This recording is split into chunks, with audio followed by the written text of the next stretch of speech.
With this year being a year that has had dinosaur fans stoked, especially anyone who is loyal to the Jurassic Park or Jurassic World franchise, I feel that maybe now is an appropriate time for me to share my passion for dinosaurs. This was the year where Jurassic World Dominion was one of the most hyped movies of the year, and it opened to mixed reception, we'll say. But I've heard plenty of feedback from avid Jurassic Park and Jurassic World fans pointing out areas where the movie could have been improved upon, and you can watch Razor X's videos for more info on that. But in addition to that, this was also the year I binge-watched the Netflix Jurassic World spin-off Camp Cretaceous, and the finale, released just after the release of Dominion, which does wrap up the season in a satisfying way, even if it was one that does potentially leave the door open for more Jurassic World lore and world building. And last but not least, there's Prehistoric Planet, the Apple Plus series directed by Jon Favreau in his element. It seems that in the case of most little boys, the love of dinosaurs is just a temporary passion or fixation that comes and goes with age. Like it's one where they seem to grow up and look back on thinking, oh yeah, that was a phase. For me though, it goes deeper than that. While I'm not as much of a dinosaur fanatic as I used to be when I was younger, I can still remember just about everything I've learned about prehistoric times in my youth and recite it back, and I still do keep myself up to date with new scientific discoveries that challenge what we initially came to accept as facts. Heck, dinosaurs might not have been anything like how we've interpreted them to be through their fossils. I mean, it's becoming more and more agreed upon that it was not uncommon for dinosaurs to be covered with feathers. I'm someone who likes new discoveries and is intrigued by paleontology, and I think that has to do with the mixture of entertainment I consumed at a young age and the region of the US that I grew up in. If you've been watching me for long enough, then you'll know that I grew up in western Colorado, which is coincidentally home to some of the most fossil-rich deposits in North America. In fact, one of the most popular attraction sites is the region of Colorado where I lived, in what is called Dinosaur National Monument. The region is a mix of dry desert, which makes for excellent conditions for preserving dinosaur fossils for eons, and the fact that there are various canyons and mountain ranges to boot makes it easier to expose and unearth the fossils after those eons. Colorado specifically is renowned for being the state where the first complete Stegosaurus skeleton was discovered, which is quite a distinction. Utahraptor is perhaps the second great fossil discovery attributed to my hometown area, the Mesa Valley region, as it is just right upon the Utah border. But in fact, that region is rich in deposits of many, many more fossils, most of them notably dinosaurs from the Jurassic period. Just listing the ones off the top of my head, there are the long-necked sauropods, including Brontosaurus or Apatosaurus, Brachiosaurus, Camarasaurus, and Diplodocus. And aside from Utahraptor, there are theropods including Allosaurus, Ceratosaurus, and Ornitholestes. So, on to the media and entertainment that fed into my love for dinosaurs at a young age, apart from Jurassic Park, of course. And no, I do not count preschool shows like Barney or Dinosaurs and Trains. I grew up with dinosaur documentary series like Walking with Dinosaurs and its various spin-offs narrated by a variety of recognizable Hollywood celebrities, thanks to my parents having purchased a few copies on VHS and DVD from our local dinosaur/natural history museum. As far as movies and shows meant to entertain but are explicitly about dinosaurs being dinosaurs, and in most cases how their goal is to teach kids about dinosaurs or get them invested enough to want to learn more about them, I grew up with The Land Before Time, of course, as did most other kids of my generation. In my case specifically, I was born just 5 years after Don Bluth's original masterpiece was released to theaters, and I was still just an infant at the beginning of its barrage of direct-to-video sequels, which eventually spawned a Cartoon Network TV series. Now, as much as I don't look back on the sequels fondly, one thing I can give them credit for is going out of their way to research various dinosaur species, even some more obscure ones, whenever they wanted to include them as a new franchise character. Nothing, however, is going to come close to the original Land Before Time, so much to the point that since Don Bluth has paved himself such a trail and made a distinct identity for himself, even Disney seems to know that they can't ever hope to make a dinosaur movie that could stack up against it and be anywhere near as memorable. But that didn't mean that they wouldn't still try. Of course I'm referring to their 2000 movie with the simple title Dinosaur, which wasn't technically by Disney, but rather by a short-lived studio called Secret Lab, but Disney was all too happy to distribute it, take credit for it, and count it as part of their official animated canon. Dinosaur was the first movie I can recall having ever seen in theaters, and the first movie my family bought on DVD during the gradual transition away from VHS.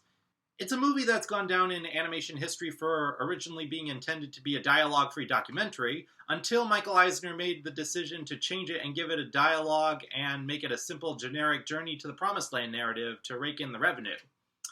It's arguably one of the weaker movies from Disney's main animated canon, but I wouldn't technically call it bad, including for dino nerds like I was. I was obsessed with this movie when it came out. Even today, I can give the movie credit for centering on some of the more obscure dino species like Iguanodonts, Styracosaurus, and Carnotaurus, and other species specifically from the early Cretaceous period, with maybe a few outliers that came a good deal later, like the Velociraptors.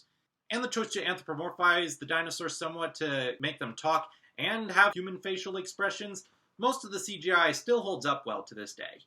And I'm sure some of my fellow Disnerds watching will be quick to bring up Fantasia and its own interpretation of dinosaurs with the Rite of Spring segment.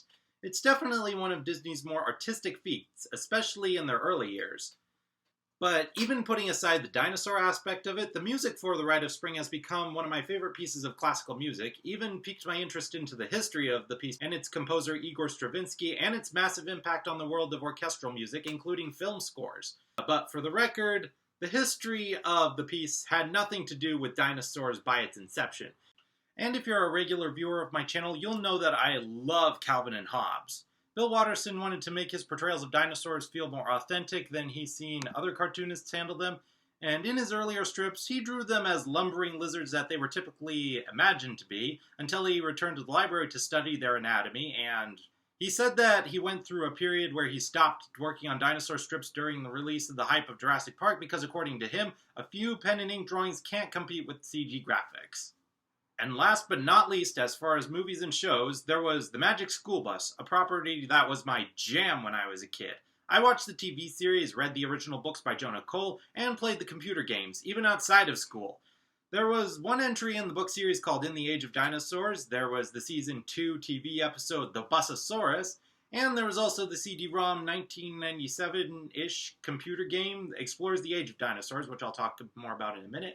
And I'm sure there's even a dinosaur-themed episode included in the Netflix reboot, The Magic School Bus Rides Again, which I haven't seen, as I haven't seen any episode of the reboot beyond the pilot. Now, on to the topic of computer games, where I would say I've been able to engage the most with my passion for dinosaurs and attain the most knowledge about them that I still have today. The gaming detail is a bonus for me because I'm not a gamer at this age. Not that I dislike games or having anything against them, I just don't have time to play a lot of them. I just don't have time to play a lot of them, being busy with work and my other main fields of interest. But for the games that I did grow up with, my parents bought me puzzle-solving edutainment games, classic late 90s and early 2000s games like Humongous Entertainment, games centered on reading, writing, and math, and read-alongs. Because my parents were ones who decided if I was going to play computer games for hours, that I should at least be doing them to exercise my brain. The Magic School Bus in the Age of the Dinosaurs is one of two primary CD-ROM games that I played and learned extensively about dinosaurs at a young age. Not the best game out there by any means, not even for the late 90s, but one distinct advantage that it had over the TV series and books, and this goes for other games by and large too, is not being confined to a designated runtime or page limit. It helped me to be able to learn a lot about dinosaurs, more than I could from a TV show or a book. It's probably the greatest source of scientific education that I got beyond the TV series and the books. The second CD-ROM game that I frequently played that helped expand my interest and knowledge of dinosaurs is simply called Dinosaur Adventure 3D. Not the most original or distinct title, but did provide some pretty good 3D graphics from the early 2000s and was chock full of info about the Mesozoic era. It's a game centered around a two-dimensional Parasaurolophus named Rolf and his pteranodon friend Terrence, on a mission to save their home on the appropriately named Paleo Island from an infiltrating T-Rex. I have recently been watching playthroughs of this one, and it does give me a lot of fond memories, while also refreshing all the knowledge I've gained with while playing it. Most game streams you can find on YouTube are playthroughs by older audiences for nostalgia purposes rather than reacquainting with the educational content, which I think is really sad because you never know just what you might be missing out on when you learn something. But now on to the million-dollar question. What is my personal favorite dinosaur of all time? Honestly, I can't provide a solid answer to that. Even when I was younger, I wouldn't have gone with the T-Rex, as is the default for a lot of little boys going through the phase of loving dinosaurs. I don't know if I'd even call the T-Rex my favorite meat eater when there's such a variety of meat-eating dinosaurs with a lot of strange and unique appearances and distinct hunting techniques. I can't pinpoint any one dinosaur that I would call my all-time favorite, carnivore or herbivore, from the Triassic, Jurassic, or Cretaceous, like there would be any specific one that I would care to study above all others, or would declare my personal companion dino if it were alive today. And the fact that they were also good at adapting made them the dominant species on the planet for 160 million years once upon a time. I always saw that as something far more interesting and admirable than just mindless beasts fighting and killing each other like the general populace has tended to stereotype them as. And that's clearly what Michael Crichton frequently tried to convey in his Jurassic Park series, both his books and the movies, beyond the classic line of, it's less about whether or not you could and more about if you should. That's why it's a lot more rewarding to me to see movies, shows, and games that actually want to be about dinosaurs, that they're willing to go out of the way to do them justice, even with new discoveries in paleontology, meaning frequently updating our knowledge of them and changing how we originally perceive them to be entirely, and certain portrayals are dated as a result. Those ideas are a lot more interesting and scary when you explore them beyond the surface level. But now that I've had my say, I would like to hear from you guys. Do you have a favorite dinosaur species or group like sauropods, theropods, or hadrosaurs? Do you have a favorite movie, TV show, book, game, or docuseries that really got you into studying paleontology? Please let me know in the comments.